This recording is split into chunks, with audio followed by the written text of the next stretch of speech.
Alhamdulillah, syukur kita kepada Allah. Dengan rezeki daripada Allah, kita dapat bertemu pada pagi yang berbahagia ini untuk kita menyambung bacaan kitab Bahrul Mazi. Semoga pembacaan kita ini akan menggembirakan hati Rasulullah SAW dan juga menggembirakan hati pengarang sendiri secara khusus. Semoga Allah menjadikan kegembiraan mereka sebagai sebab untuk kita beroleh keridaan daripada Allah Subhanahu Wa Taala. Kita masuk kepada bab yang baru, babu majaa anna tahta kulli sya'ratin janabah. Ada sesiapa yang melihat semalam? Siapakah nama Sayyidatuna Hind yang betul? Okey, tak jumpa Tak cari dah. Cari mungkin tak kecil je. Tak apa, korang cari. Tak apa, nanti kita spend sikit waktu lebih kurang dalam 10 minit, 15 minit sebelum pukul 8.30 untuk kita cuba check dalam laptop ni kalau terjumpa Cari Google untuk informasi. Google pun tak mampu Sekarang Google a'lamun nas. Su'ila fa'aftah fadalla wa adall. Baik, kita masuk pada babu majaa anna tahta kulli sya'ratin janabah. Sebelum tu kita baca hadis yang merupakan hadis utama bagi bab ini, iaitu hadis yang ke-90 dalam kitab ini. Bismillahirrahmanirrahim. Alhamdulillah wassalatu wassalamu ala sayyidina wa habibina Muhammadir Rasulillah wa ala alihi wa itratihi wa ashabihi wa man walah. Amma ba'd, bi isnadina al-muttasil ila sayyidina al-Syekh Muhammad Idris ibni Abdul Rauf al-Marbawi biwasitatin wa bi sanadihi ila sayyidina al-Imam At-Tirmizi radhiyallahu ta'ala anhu wa ardah, wa minhu ila sayyidina Abi Hurairah an Abi Hurairah radhiyallahu ta'ala anhu anin Nabi sallallahu alaihi wa alihi wa sallam qala tahta kulli sya'ratin janabatun faghsilu sya'ra wa anqul basharah. Hadithun gharib.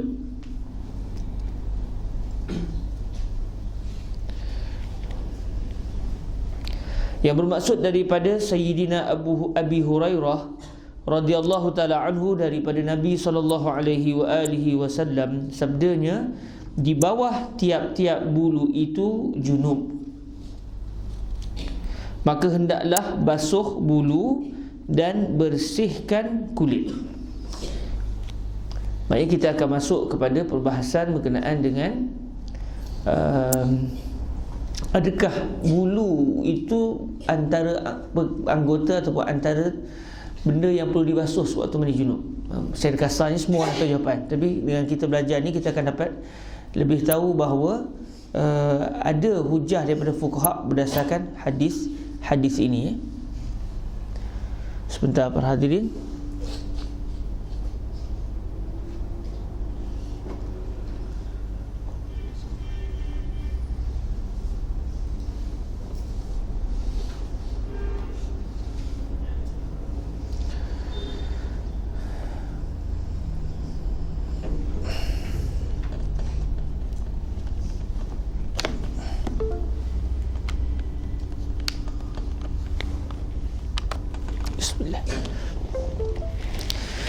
Babu majaa anna tahta kulli sya'ratin janabatan.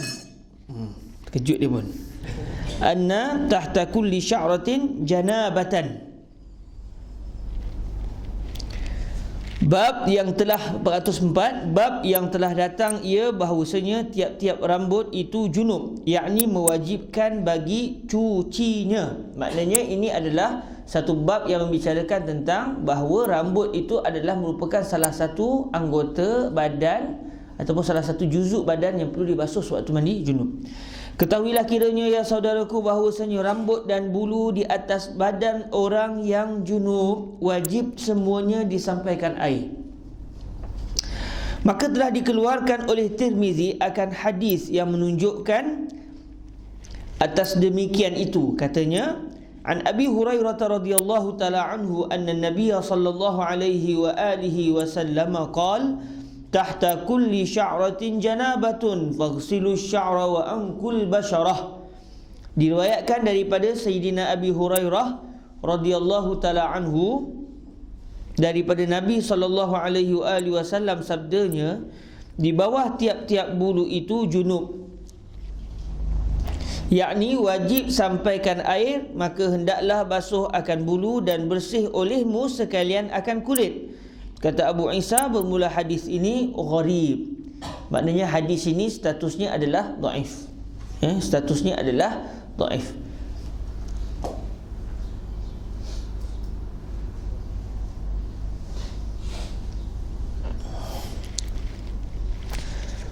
Empat masalah mandi junub membasuh rambut dan hukumnya. Kata Syafi'i, dan jikalau adalah mereka yang wajib atasnya mandi junub itu mempunyai rambut panjang, maka membasuh ia akan barang yang atas kepalanya daripadanya, dan membasuh badannya, dan meninggal akan barang yang berjela ke bawah daripadanya, iaitu daripada rambut dia panjang, dia basuh yang atas kepala je. Yang berjela yang panjang tu dia tak basuh. Maka tiada dibasuhnya, nescaya tiada memadai akan dia, kerana bahawasanya atasnya taharah bulunya dan kulitnya. Maknanya semua yang dianggap sebagai juzuk manusia selagi mana dia masih bercantum, maka wajib dibasuh. Tapi kalau dia dah potong rambut, dia berjunub, lepas tu dia potong rambut, lepas tu dia tak dalam bekas, perlu ke dia basuh rambut tu dalam bekas? Dia potong rambut dah, maka tak perlu. Boleh ke dia potong rambut? Boleh, tak ada masalah. Tidaklah maknanya seseorang yang berjunub itu tidak boleh memotong rambut. Boleh, tak ada masalah. Tapi dalam masalah ini berlaku dua pendapat dalam di kalangan para ulama. Seingat saya Imam Ghazali tidak membenarkan. Seingat saya lah, kalau saya silap mohon maaf. Dan jikalau meninggal seseorang akan setumpuk kecil atau besar daripada tubuhnya, apabila meliputi ia akan bahawasanya ia meninggal suatu daripada jasadnya, maka sembahyang ia, nescaya kembali ia membasuh barang yang tinggal daripada jasadnya, kemudian mengulang ia akan sembahyangnya kemudian daripada basuhnya. Kerana mandi junub tidak sah. Bila dia mandi, dia tinggal sikit. Contoh dia mandi, tak perasan di tangan dia ada plaster. Dia dah mandi selesai, dah solat, baru teringat plaster ada di tangan. Bila plaster tak, mesti bawah plaster tu tak kena, kulit di bawah plaster tu tak kena. Dalam keadaan katakan tak ada masalah, dia bukannya sebab sakit dan sebagainya, saja tampal main-main contoh, tiba-tiba dia terlupa untuk buang plaster tu, maknanya dia mandi junub dalam keadaan ada anggota tak kena air. Bila tak kena air, maka tak sah mandi junub. Bila dia semayang perlu diulang semula, kerana semayang yang dilakukan tidak sah. Dia semayang dalam keadaan dia berhadas besar. Katakan dia imam, macam mana tu? Dia memang kena ulang. Makmum macam mana? Tak perlu. Kalau makmum tahu, tengah semayang, nampak tu, tak perlu juga. Walaupun makmum tahu, makmum tengok dia mandi junub tu, tangan dia dia mandi pakai kain salah kan, tangan dia tu berbalut, tapi dia tak buang balutan tu. Makmum perasan dia, lepas tu terus mandi, terus dia semayang jadi imam. Kita pun ikut. Sah ke semayang makmum? Tak sah, kerana makmum tahu keadaan imam yang solat dalam keadaan tak betul. Tapi kalau makmum tak tahu, tapi kalau dia tahu selepas solat, kalau dia tahu selepas solat, maka sah solat makmum tadi. Katakan dia tahu tengah-tengah solat, ketika itu dia wajib mufarakah. Sekiranya dia tak mufarakah, sembahyang dia tidak sah, kerana dia telah mengikat solatnya dengan imam yang solat tidak sah. Berlaku kepada baginda Rasul sallallahu alaihi wasallam, satu pagi Nabi sallallahu alaihi wasallam menjadi imam sembahyang subuh. Ada dua riwayat, ada yang kata Nabi tak start lagi, ada yang kata Nabi dah angkat takbir dah. Nabi dah angkat takbir sebagai imam. Sedang solat, tiba-tiba Nabi berpusing ke belakang dan menyatakan kepada para sahabat yang telah bersemayam bersama dengan Nabi, sedang bersemayam bersama dengan Nabi minta supaya tunggu. Nabi balik ke rumah, Nabi mandi junub. Nabi terlupa mandi junub. Takkan sampai Nabi terlupa. Allah takdirkan supaya kita tahu hukum. Kalau kita memang digelak dia orang sampai bila, gila Pak Imam, dia punya semangat berterupa. Contohlah, Tapi pada baginda Rasul itu adalah menjadi satu manfaat buat kita kerana kita tahu hukum. Jadi para sahabat tunggu dalam keadaan mereka tidak membatalkan sembahyang. Kemudian apabila Nabi selesai mandi, Nabi balik semula ke masjid, Nabi pergi ke tempat imam, Nabi angkat takbir, para sahabat sambung sembahyang dengan Nabi. Maknanya Nabi ikrar mereka terus berada dalam solat dalam keadaan Nabi memulakan solat keadaan Nabi berjunub, menunjukkan bahawa sembahyang makmum apabila imam bermasalah dalam keadaan makmum tak tahu, maka solat makmum sah. Contoh, sembahyang Jumaat lah katakan, selalu nak jadi isu pun. Mayang, rupanya imam terlupa. Dia dah terhentam kentut 2-3 kali dah sebelum baca khutbah. Tapi dia terlupa, dia khutbah dengan semangat. Ataupun mungkin, kau lah macam mana keadaan sekalipun, dia sembahyang dengan penuh semangat. Lepas tu dia tengok, Allah Ya Rab. Nampak macam mana? Nampak pengumuman? Tak perlu. Dia imam tu dia kena qada sembahyang zuhur. Makmum tak perlu bagi tahu. Kalau bagi tahu boleh lah, buat kelang kabut makmum lah kan. Macam mana boleh nambahkan soalan boleh lah. Jadi tak perlu beritahu. Jadi makmum sembahyang sah. Jadi kalau imam dah terhentam sampai mikrofon pun menangkap bunyi-bunyi yang tak sepatutnya, tapi imam selambeda terus tawakal Allah. Yang makmum pun tak apalah, tawakal Allah. Batal pun batal lah, tawakal Allah. Batal lah semua sembahyang imam dan juga makmum. Baik.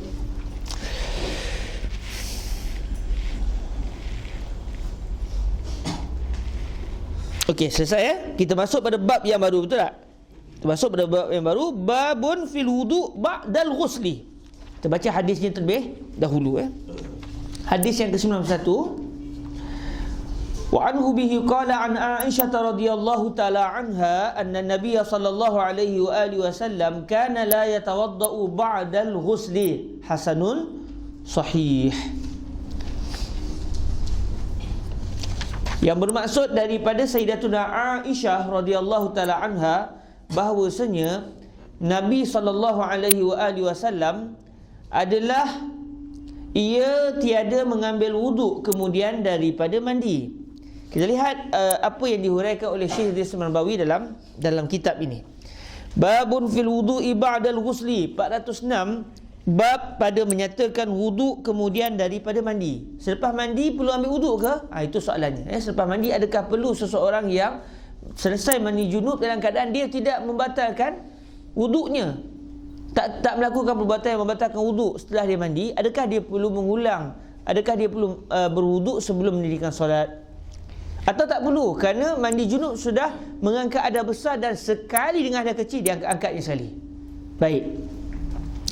Ketahuilah kiranya ya saudaraku, manakala sudah ada wuduk di dalam masa mandi, maka tiadalah wuduk kemudian daripadanya lagi. Yakni tiadalah diulang lagi mengambil air sembahyang dengan dalil hadis yang dikeluarkan oleh Tirmizi. Demikian bunyinya. An Aisyah radhiyallahu taala anha anna Nabiy sallallahu alaihi wa alihi wasallam kana la yatawaddau ba'da al-ghusl.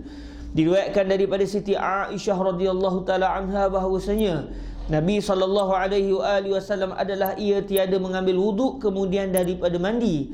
Kata Abu Isa, bermula hadis ini ialah hadis hasan lagi sahih. Kalau dilihat daripada hadis Rasulullah, Nabi tak berwuduk sebab ketika Nabi mandi junub memang Nabi telah berwuduk. Baik, kalau kita sendiri mandi junub tapi langsung tak berwuduk, macam mana pula? Adakah perlu untuk kita berwuduk selepas kita mandi junub? Berlakulah dua pendapat di kalangan para ulama. Namun pendapat yang muktabar, pendapat standard dalam mazhab al-Imam Asy-Syafi'i radhiyallahu taala anhu ardah, seseorang yang mandi junub dalam keadaan semasa dia mandi junub tu dia tidak melakukan perbuatan yang membatalkan wuduk, maka selepas dia mandi junub dia telah terhilang daripada dirinya dua-dua hadas sekali. Maksudnya dia sudah tiada berhadas besar dan dia juga tiada berhadas kecil. Maksudnya selepas dia mandi junub dia boleh sembahyang terus tanpa perlu berwuduk kerana mandi hadas besar mengangkat sekali hadas besar dan juga hadas kecil. Kalau dia berwuduk ketika dia mandi junub, lagi selesai masalah lah, tak timbullah isu. 407 masalah mandi junub dan wuduk kemudian. Masalah mandi junub dan wuduk kemudiannya. Kata Abu Isa, dan ialah yakni sebagai pada hadis di dalam masalah 406 itulah perkataan yang ketiadaan seorang daripada sahabat Nabi SAW dan tabi'in bahawasanya tiada mengambil air sembahyang lagi kemudian daripada mandi. Maksudnya bukan seorang para sahabat yang sebut, bahkan ramai di kalangan para sahabat yang menyatakan perkara ini.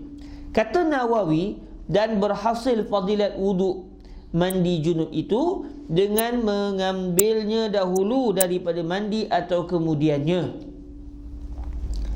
Dan apabila sudah mengambil wuduk ia pada mula-mulanya, tiada diambil lagi pada kali kedua pula, maka sungguhnya telah muafakat ulama atas bahawasanya tiada disunatkan dua wuduk. Wallahu a'lam. Bahkan ulama muafakat sepakat bahawa dia dah selesai mandi dan keadaan dia sudah berwuduk sewaktu dia mandi junub. So kenapa dia nak perlu berwuduk sekali lagi? Okey Dan disebut juga di sini antara sunat bagi mandi junub itu berwuduk, sama ada dia berwuduk baru mandi junub sebagaimana yang dituntut, atau dia mandi junub selesai dulu lepas tu dia berwuduk. Pun tak ada masalah. Bab yang seterusnya kita baca hadisnya. Wa anhu bihi qala an Aisyah radhiyallahu taala anha qalat idza jawazal khitanul khitana faqad wajabal ghuslu fa'altuhu ana wa Rasulullah sallallahu alaihi wa alihi wasallam faghtasalna. Hasanun sahih. Daripada Sayyidatuna Aisyah radhiyallahu taala anha katanya, apabila melampaui khatan akan khatan, maka sungguhnya wajiblah mandi. Telah aku perbuatkan dia, aku dan Rasulullah sallallahu alaihi wasallam, maka mandi kami. Babu ma jaa izal taqal khitanan wajabal ghusl. 408, bab yang telah datang ia apabila bertemu dua khatan nescaya wajib oleh mandi. Dua khatan di sini maknanya dua kemaluan. Sebab seseorang itu orang lelaki dia wajib berkhatan, orang perempuan sunat berkhatan dalam mazhab Imam Syafi'i. Jadi maknanya pada bahagian kemaluan itu ada benda yang dibuang, yang dikhatan, dibuang. Jadi bila bertemu dua khatan itu adalah merupakan kinayah kepada hubungan suami isteri, hubungan suami isteri.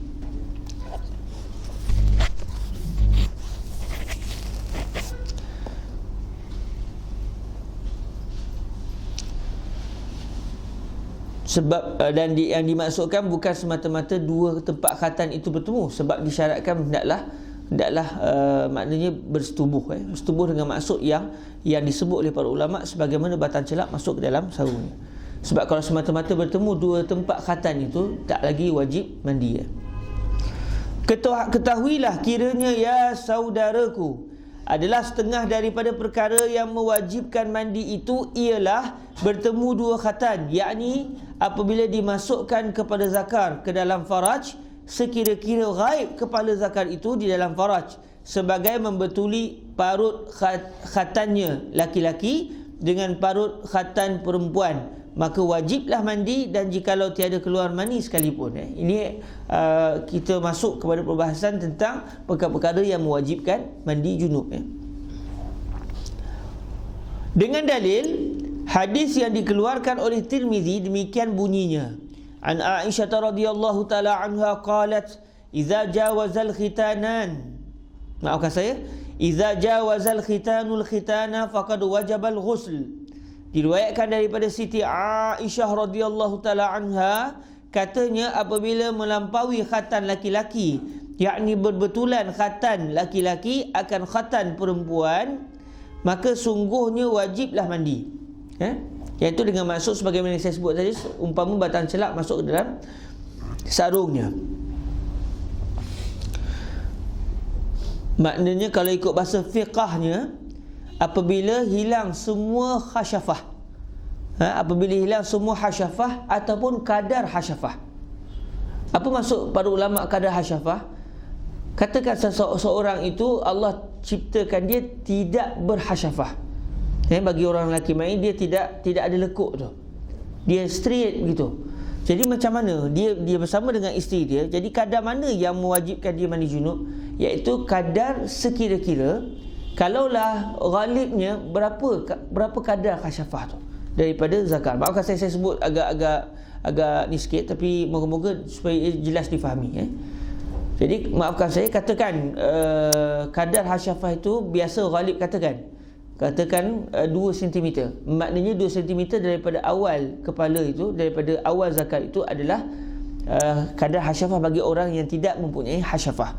Atau dia pernah ada khasyafah tapi sudah dipotong, katakan berlaku peperangan, katakan akhirnya terputus bahagian awal zakatnya, kemudian dia bersama dengan isteri. Jadi macam mana? Iaitu kadar khasyafah, iaitu katakan 2 cm setelahnya, setelah daripada start kawasan yang terputus itu. Itulah maksud kadar khasyafah. Jadi kalau tidak hilang semua kadar khasyafah, walaupun setengah sudah hilang, hilang dalam kemaluan isteri, maknanya tidak wajib lagi mandi junub. Cukup datang tu. An Aisyah radhiyallahu taala anha qalat idza jawaza al-khitanul khitan faqad wajaba al-ghusl. Diriwayatkan daripada Siti Aisyah radhiyallahu taala anha, katanya apabila melampaui khatan laki-laki, yakni berbetulan khatan laki-laki akan khatan perempuan, maka sungguhnya wajiblah mandi. Kata Siti Aisyah lagi, atas sekira-kira menjadikan sandaran bagi syarak. Sebab apa? Sebab Sayyidatuna Aisyah sebut idza jawazal khitanul khitana faqad wajabal ghusl. Ucapan Sayyidatuna Aisyah.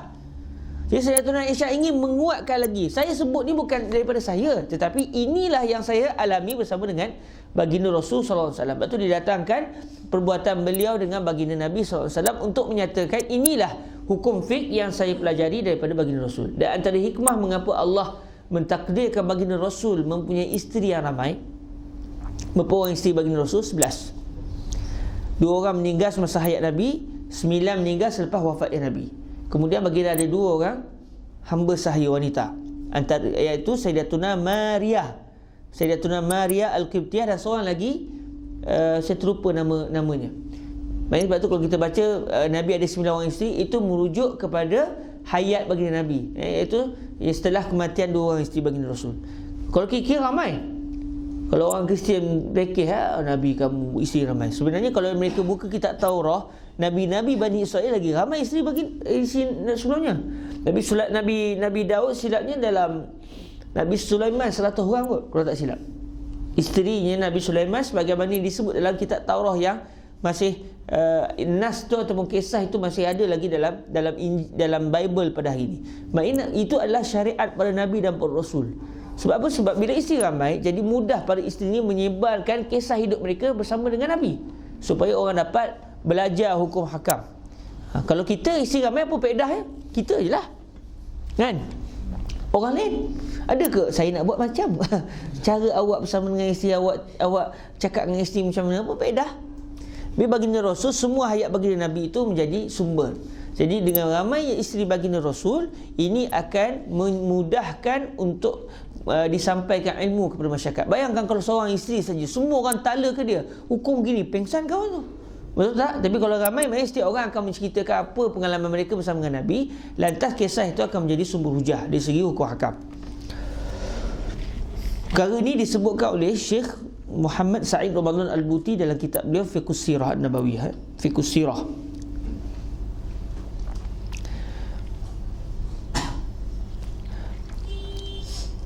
Kata Siti Aisyah lagi, atas sekira-kira menjadikan sandaran bagi syarak, fa'altuhu ana wa Rasulullah sallallahu alaihi wa alihi wasallam faghtasalna, telah aku perbuat dengan Rasulullah sallallahu alaihi wasallam yang demikian, iaitu bersama dengan hubungan suami isteri, iaitu hubungan suami isteri.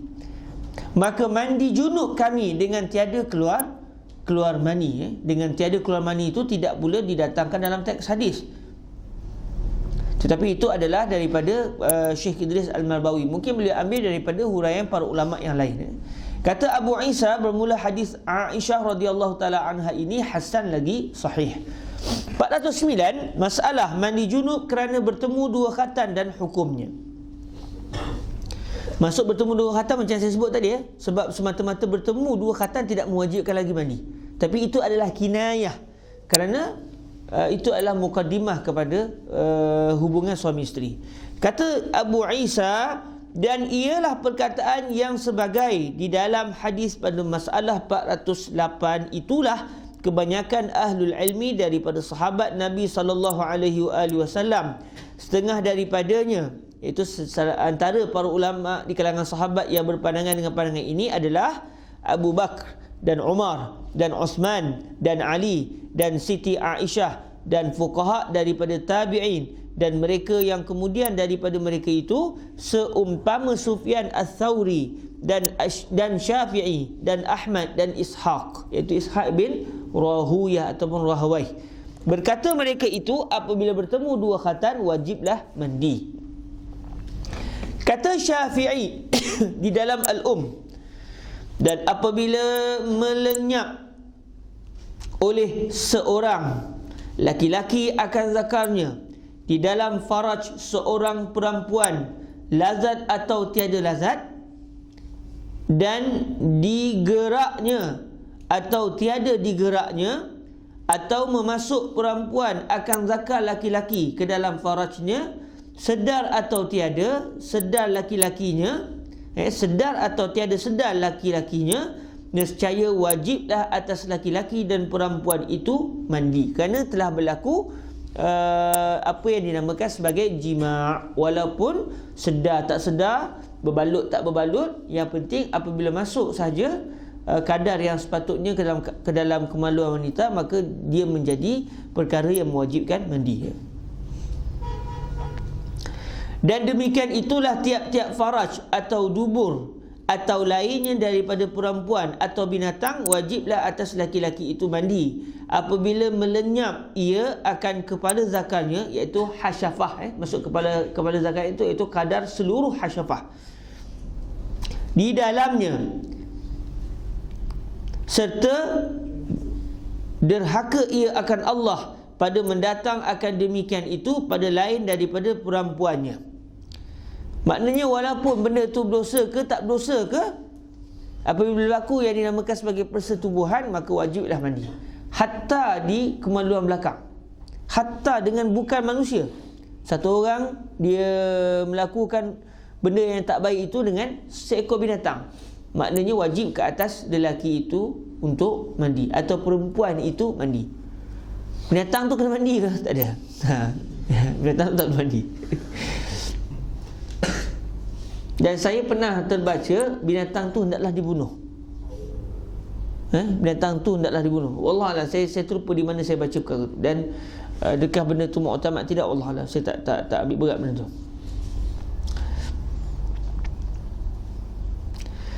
Dan juga diharamkan atas laki-laki mengerjakan dubur isterinya di sisi kami. Begitu juga haram ia setubuh isterinya yang mati. Ini antara perkara yang haram di sisi kami, iaitu di sisi mazhab Imam Asy-Syafi'i dan kebanyakan pandangan ulama. Maknanya hanya di bahagian kemaluan hadapan saja kalau dia ingin bersama dengan isterinya. Isterinya dah meninggal, boleh ke? Tak boleh, sebab isterinya sudah meninggal. 410. Masalah mandi junub kerana tapak tangan. Mandi junub kerana tapak tangan.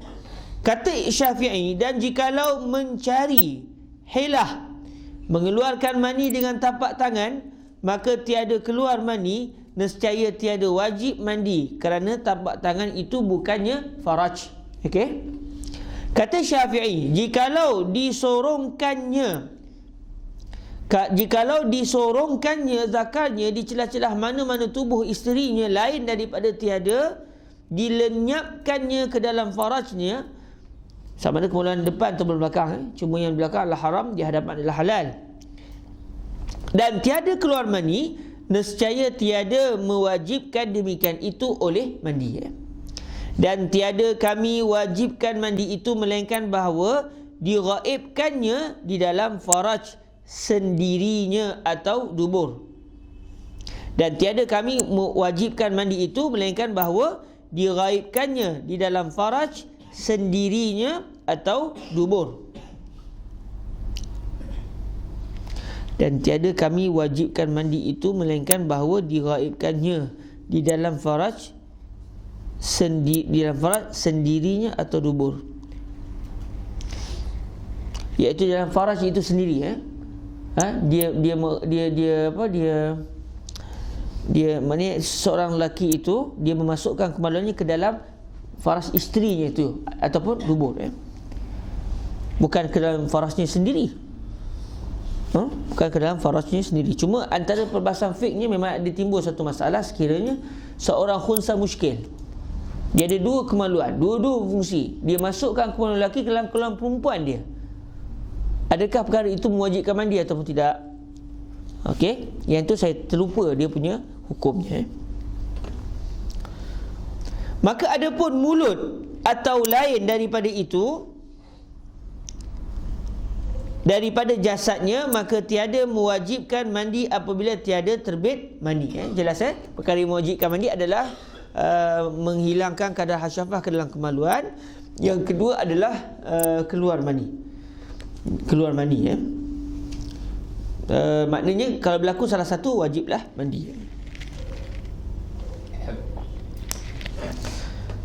Kalau kita tengok dalam bahasa Arab, kita akan nampak apa maksud sendirinya itu, iaitu fil farji nafsihi. Itu dia takkid kepada nak kata mesti masuk ke dalam faraj baru boleh membawa kepada wajib mandi.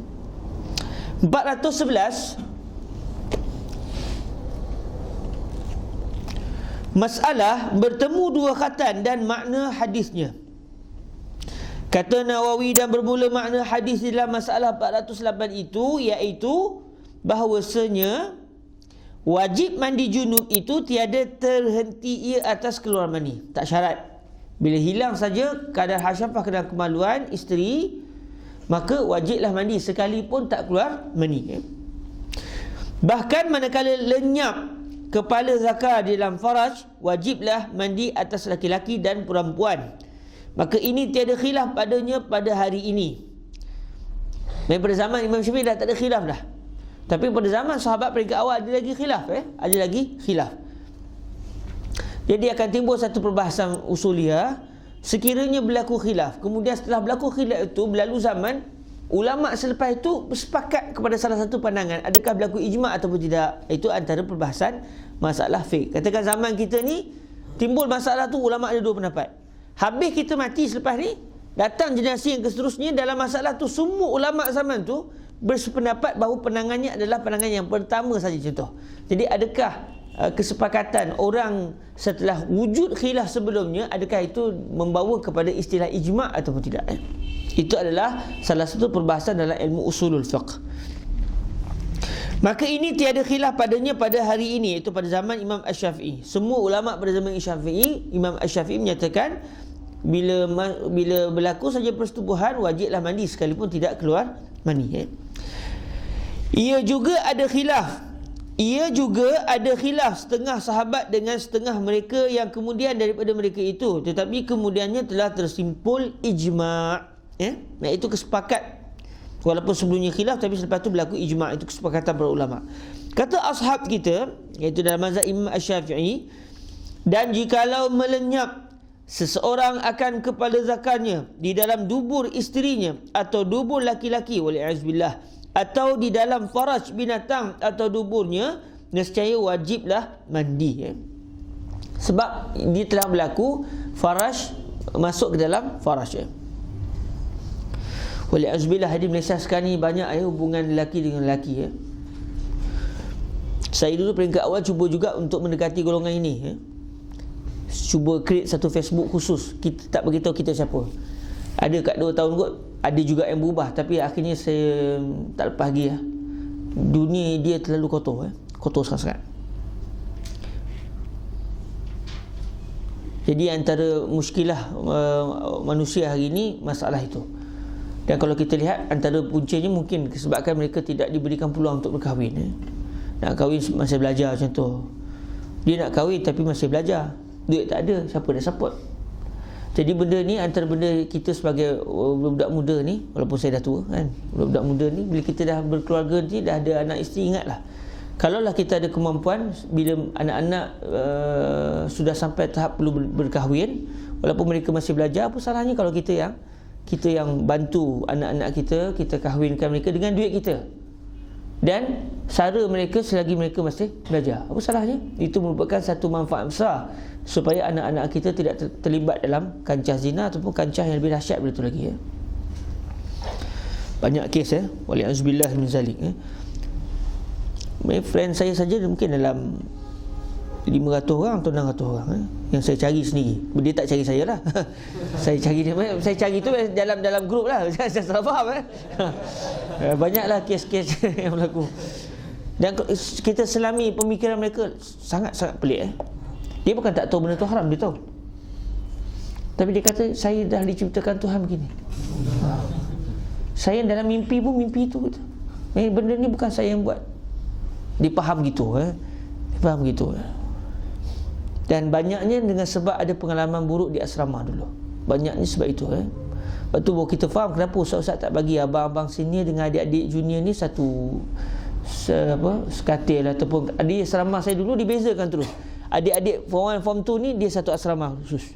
Abang-abang ni satu asrama pula. Rupanya sebab itu dulu kita tak faham, kita apa ustaz ni bukan apa lelaki-lelaki. Rupanya kita tak erti ustaz ni lebih faham. Benda tu memang antara masalah yang kerap berlaku.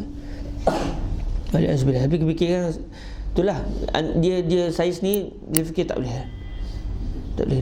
Dia terlalu teruk sangat. Dan dia bukan sikit-sikit, dia sangat teruk.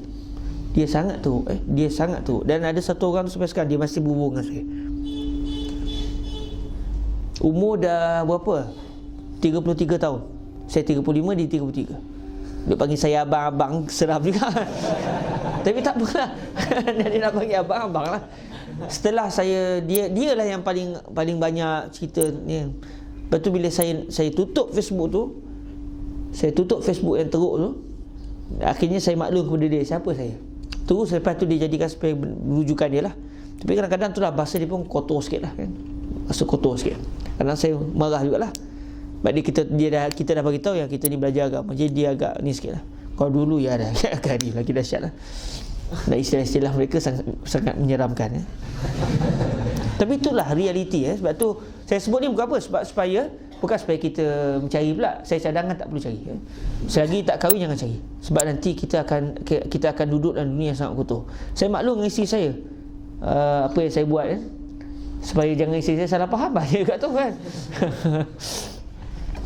Saya kalau nak ni memang kena dah berkahwin. Sebab dia akan berkait dengan masalah melihat aurat. Kita tak nak tengok, tapi kadang-kadang dia gambar-gambar dia apa semua. Waliyahzubillah min zalik. Dan benda ni perlu disekat. Dan kerajaan kena ni. Kalau kerajaan gertak, takut budak ni. Gertak, kita cari puak-puak ni. Takut. Dia bukan apa, asal tahu yang dia orang tu dengan dia sama keinginan, jalan lah. Sekali dua tak apa dah. Dia bukan perlu ada ikatan percintaan sangat. Dia sangat dahsyat.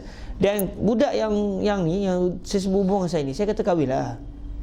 Dia kata nak kahwin, macam dia tak perasaan. Nanti buat nanya ke isteri apa nasib dia lepas ni. Habis sampai tua, tak ada keluarga. Bukan dia tak tahu benda, tapi dia sudah dah tak mampu dah. Dia dah teruk dah. Walhamdulillah. Ingatlah anak-anak kita, kalau dia kata dia dah boleh berkahwin, bagi dia kahwin supaya dia jangan terlibat dalam kancah zina, walhamdulillah. Dan jangan dia jumpa yang ni. Dia jumpa yang ni, dia rasa ni dah yang terbaik. Habis. Sampai antara lama pula di situ. Pengalaman 2 tahun ni. Antara benda yang mereka selalu sebut, hanya lelaki memahami lelaki. Lelaki saja yang memahami lelaki. Orang pun tak faham jiwa orang lelaki. Gila dia sampai bercanggah dengan fitrah begitu sekali. Ya Allah. Ada sekali tu hari Jumaat. Lama pula. Dia boleh ajak saya, jomlah kita sekali. Saya kata hari ni hari Jumaat. Kita tak apa, hari Jumaat pun Jumaat. Dahsyat tuan-tuan. Saya sebut ni supaya kita tahu, supaya kita melihat masyarakat, kita tahu dalam ramai-ramai nanti bukan seorang dua. Yang dengar khutbah kita tu bukan seorang dua yang terlibat. yang mungkin kawan-kawan kita sendiri wali'azubillah bukan seorang dua. Jadi dia kena ada setiasa ucapan-ucapan kepada masyarakat ni tentang bahaya benda ni, supaya dia tu dijentik jiwa dia. Sebab dia orang kadang-kadang tak ada ustaz nak bimbing Dan kadang-kadang masyarakat kita pula geli dengan dia orang. Yalah betul lah, kita pun geli benda-benda gitu. Tapi masalah siapa nak bawa dia? Wali'azubillah min zalik. Moga Allah selamatkan kita. Ya Rabb. Kata ashab kita, dan jikalau melenyap seseorang akan kepala zakarnya di dalam dubur isterinya atau dubur laki-laki atau di dalam faraj binatang atau duburnya, nescaya wajiblah mandi.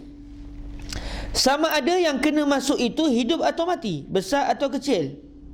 Besar atau kecil ni main umur dia besar ataupun dia masih lagi kecil, belum balik. Sama ada yang demikian itu daripada qasad atau terlupa.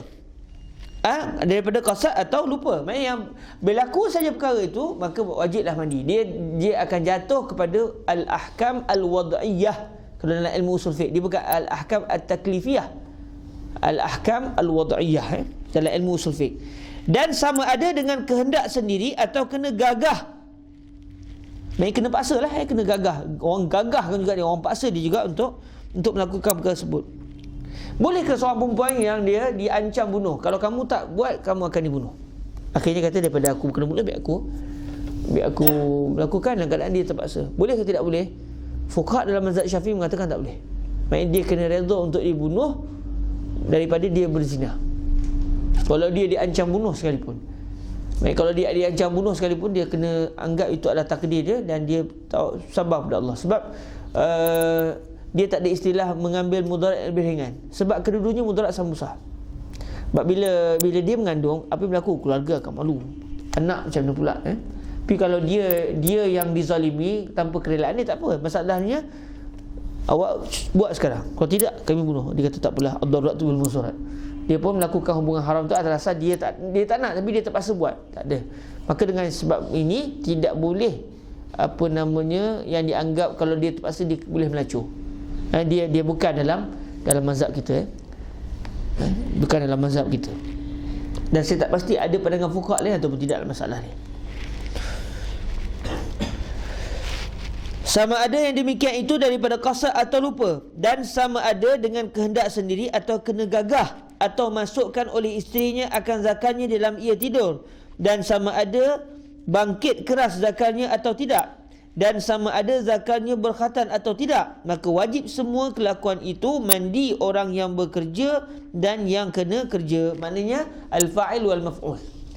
Laki ke perempuan ke, kalau berlaku saja yang dinamakan sebagai persetubuhan berdasarkan syarat yang telah disebutkan sebelum ini, maka wajiblah mandi. 412 masalah mandi junub wajibkah atas kanak-kanak? Biar betul. Sebab dalam masalah fiqh tak ada masalah kanak-kanak berkahwin. Kanak-kanak yang timbul isu sebelum ni Rasulullah kahwin dengan Sayyidatuna Aisyah umur berapa, laki-laki orang kata biar betul kahwin dengan budak kecil, orang tak boleh terima. Kata Syekh Hussein bin Rushdi,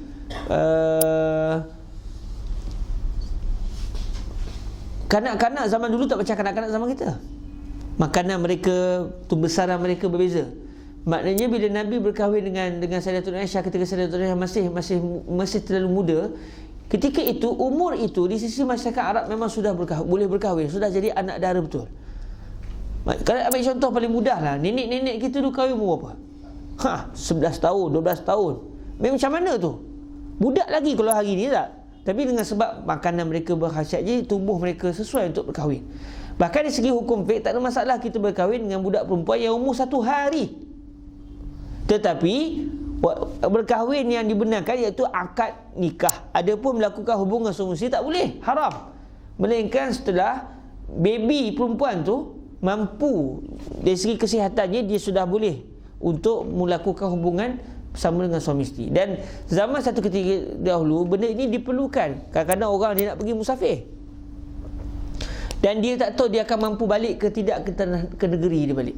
Dia ada anak perempuan masih kecil, umur 3 tahun contoh. Dia nak serah siapa? Dia tak ada keluarga. Jadi antara keperluan zaman dahulu, katanya Fadilah Syekh Husri, antara cara untuk menyelamatkan kanak-kanak adalah dengan cara mengahwinkan anak-anak dengan orang. Sama ada kahwinkan dengan orang budak kecil juga, Nanti bila dah besar, nanti dia orang akan bersama lah. Atau kahwin dengan orang besar terus. Jadi suami dia menjaga isteri dia masih baby. Tetapi dengan dia hukum dia adalah suami kepada isteri, dia akan berkait dengan hukum hakam syarak. Kalau dia meninggal, dia akan dapat waris sebagai seorang suami isteri. Tetapi dari segi hubungan suami isteri adalah tidak boleh, melainkan setelah dia sudah mampu, umur dia sudah sampai ke tahap dia mampu. Kalau tidak, dia haram, dia telah menzalimi. Jadi ini yang orang salah faham. Bila orang kata kahwin dengan budak kecil, masa dia faham bersama hubungan suami isteri dengan si budak kecil itu, mana boleh. Dan pada hari ini kerajaan menetapkan had umur perempuan, had begini boleh kahwin. Okey, itu tak ada masalah, sebab syariat dia menyatakan perkara itu halal, mubah. Tetapi bagi kerajaan berhak untuk meletakkan satu benda yang benda tu asal boleh, tapi kerajaan kata tak boleh. Boleh, tak ada masalah. Dia panggil iza perkaedahnya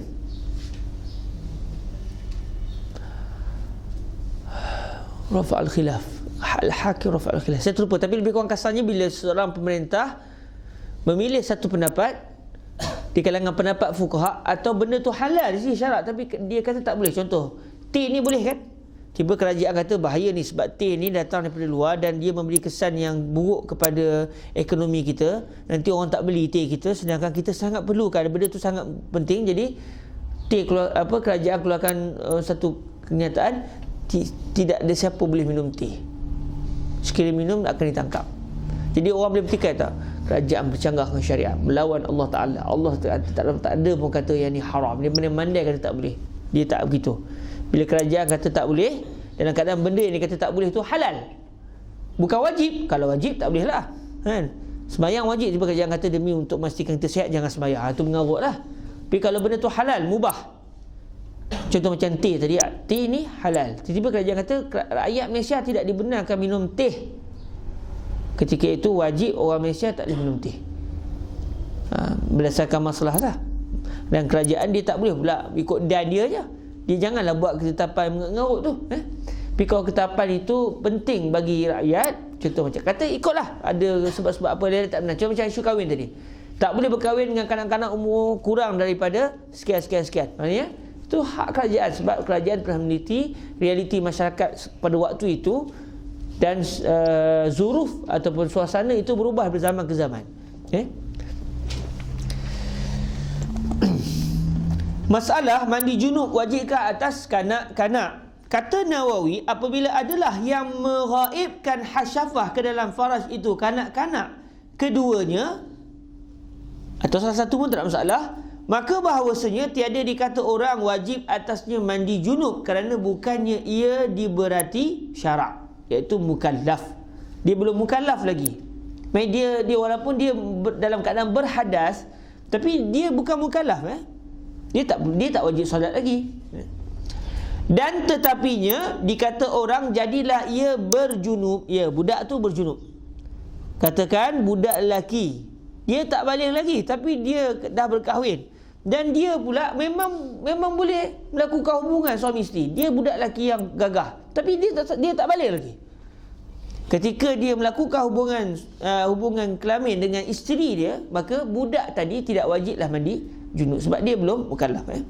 Tapi dia berhadas. Selepas dia balik nanti dia wajib mandi junub, sebab dia pernah berhadas waktu dia kecil. Begitu juga wali'azubillah, kalau seorang kanak-kanak itu diinaya, lantas orang memperkosa kanak-kanak, wali'azubillah, maka kanak-kanak itu dia berhukum dengan hukum berhadas besar. Maka jika ada ia mumayyiz, nescaya wajib atas walinya menyuruh akan dia mandi, sebagaimana menyuruh ia akan dia wuduk. Maka jika sembahyang ia dengan ketiadaan mandi, nescaya tiada sah ia. Ini kalau untuk dia sembahyang lah, untuk dia sembahyang. Dan jika tiada ia mandi sampai balik, nescaya wajib atasnya mandi. Jadi ada kewajipan untuk wali. Sebab seorang kanak-kanak bila umur 10 tahun, mak ayah dia kena suruh dia sembahyang. Dia tanggungjawab ayah memastikan anak sembahyang. Anak pula berhadas besar, ayah kena suruh anak mandi. Anak nak niat ke? Macam mana? Mandi je lah. Dia niat pun dia belum mukallaf, tapi maknanya dia kena mandi untuk membenarkan dia solat. Tapi katakan dia tak nak sembahyang, rotan pun tak nak sembahyang, buat macam mana? Tunggulah sampai dia balik. Bila dia balik, dia hendaklah mandi. Dan perbahasan fiqh disebut kalau budak tu memang kita rotan pun dia tak berubah tak, maka haram rotan dia dah. Buat apa kita rotan dia? Kita rotan dia untuk menakutkan dia supaya dia melakukan ibadah. Mencontohkan kita dah biasa suruh dia semayang, tak nak semayang. Okey, tak apalah. Umur 10 tahun dia tak semayang, kita rotan dia. Rotan tak semayang enggak. Walau dah rotan pula, bukan rotan tibai sampai kawan tu kolu kan. Sampai kawan tu patah kayuk dah. Rotan dengan contoh ambil kayu untuk pen ni. Mayang. Gitu. Mayang, miap, tak mau. Kata tak sakit gitu. Oh nak sakit. Tak ada. Kita pun ambil kayu lagi. Geremuk haram. Kita piap. Dia kata tak sakit. Ya Allah, kata budak ni. Piap, sakit tak semayang. Besok kita suruh lagi. Sampai 2-3 hari contoh katakan. Kita piap dia dalam keadaan pukulan yang tidak menyakitkan. Dia tak berubah juga. Okey, khalas. Sebab kalau kita pukul dia juga, itu dah maknanya ta'zib. Sedangkan pukulan itu tujuan dia supaya dia semayang. Dah dia tak nak semayang, nak buat macam mana? Tapi insyaAllah budak-budak ni kita tak suruh pun dia mengikut. Dia mengikut. Tapi kena mak ayah semayang lah. Mak ayah tak semayang, insyaAllah lah. Kata Nawawi, apabila adalah okey, selesai. Dan jika tiada ia mandi sampai balik, nescaya wajib atasnya mandi. Dan jika mandi ia pada masa kanak-kanaknya, kemudian balik ia, nescaya tiada lazim akan dia ulang mandi.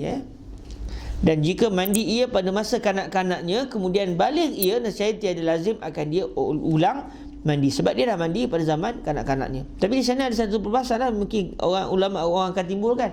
Macam mana dengan niat? Macam mana dengan niat ketika itu? Sebab dia kalau niat pun dia masih kanak-kanak. Mungkin ini antara perkara yang dimaafkan, Obama. Baik, sekarang tu dahulu kita berhenti. Dan insyaAllah esok kita akan sambung kepada masalah 413.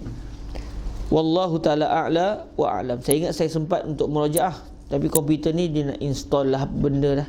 Jadi tak sempat untuk saya murajaah masalah yang sebelum ni. InsyaAllah kalau rezeki besok kita akan menyambung semula perbahasan yang berkaitan, insyaAllah. Allahumma salli afdala salatin ala as'adi makhluqatika sayyidina Muhammadin wa ala alihi wa sahbihi tika wa midada kalimatika kullama dhakaraka dhakiruna wa ghafala an zikrihil ghafilun. Allahumma salli afdala salatin ala as'adi makhluqatika Muhammadin wa ala alihi wa sahbihi wa sallim adada ma'lumatika wa midada kalimatika kullama wa ghafala an zikrihil ghafilun. Allahumma salli afdala salatin ala as'adi makhluqatika sayyidina Muhammadin wa ala alihi wa sahbihi wa sallim matika wa midada kalimatika kullama zakaraka dzakiruna wa ghafala an zikrihil ghafilun. Allahumma ja'alna min ibadika salihin warzuqna fahman nabiyyin wa hifzal mursalin wa ilhamal malaikatil muqarrabin. Rabbana atina fid dunya hasanah wa fil akhirati hasanah wa qina azaban nar. Wa sallallahu ala sayyidina wa maulana Muhammad wa ala alihi wa sahbihi wa baraka wa sallam. Alhamdulillahi rabbil alamin.